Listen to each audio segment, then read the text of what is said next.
Wis mulai.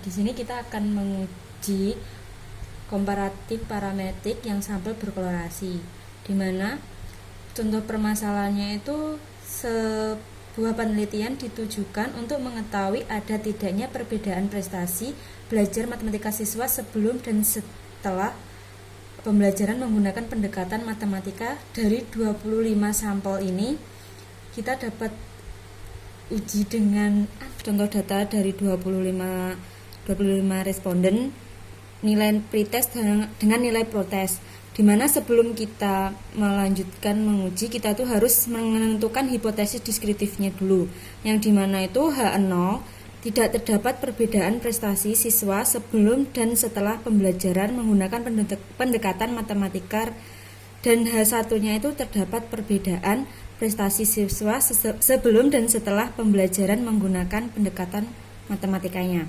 Yo. Pertama, sebelum melakukan SPSS, kita membuka SPSS-nya terlebih dahulu. Setelah SPSS terbuka, kita mengisi atur variabelnya terdulu. Apa sih yang kita tes tadi kan tentang pretest sama protest. Dimana desimalnya itu kita nolkan terlebih dahulu. Di sini labelnya kita isi pretest,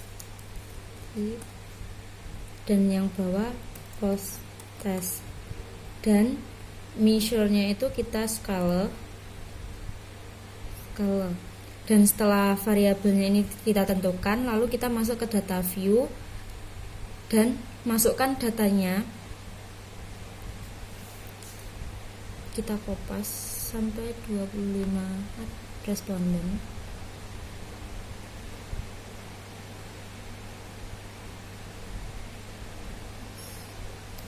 Copy.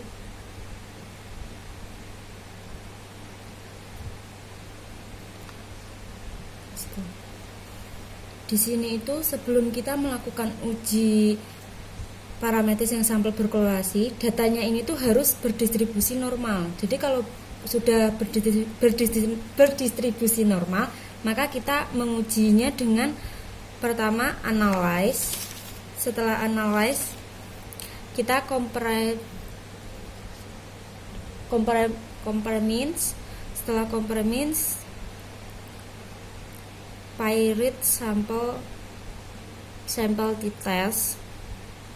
Setelah itu kita masukkan ke variabel pretest itu masuk ke variabel 1 dan post-test itu masuk ke variabel 2. Ini tuh digunakan di sini kan kita untuk menguji perbandingan antara hasil belajar pretest dengan post-test. Setelah itu kita harus masuk ke option, di mana confidence interval percent itu harus diisi 95%. Kenapa? Karena di sini itu kita menggunakan tingkat kepercayaannya sebesar 95% atau signifikannya 5%. Setelah itu kita continue, lalu OK.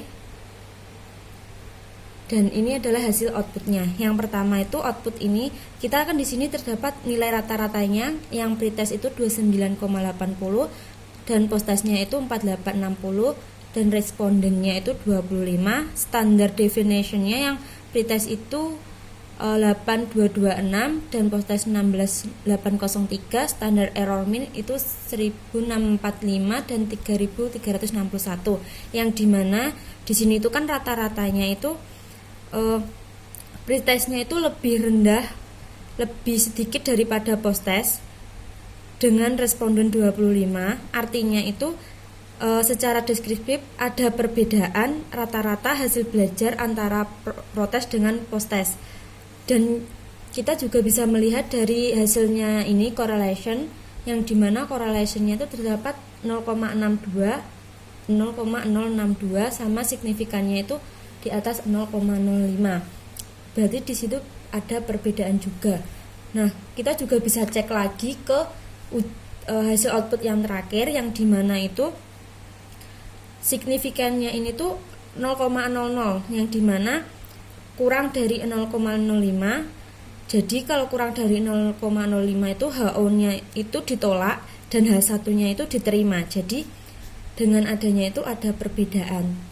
Selain kita melihat signifikan ini, kita bisa menguji sampel t-test ini dengan membandingkan t-hitung dengan t-tabel, yang dimana itu t-hitungnya ini diperoleh min. Kalau min itu berarti jatuh di penolakan H0, dan setelah kita mengetahui t-tabelnya, ternyata itu t-hitung lebih besar daripada t-tabel. Jadi kalau lebih besar itu H0 ditolak dan H1-nya diterima. Dari ini bisa diambil kesimpulan bahwa terdapat perbedaan rata-rata prestasi belajar yang signifikan sebelum dan sesudah pembelajaran matematika.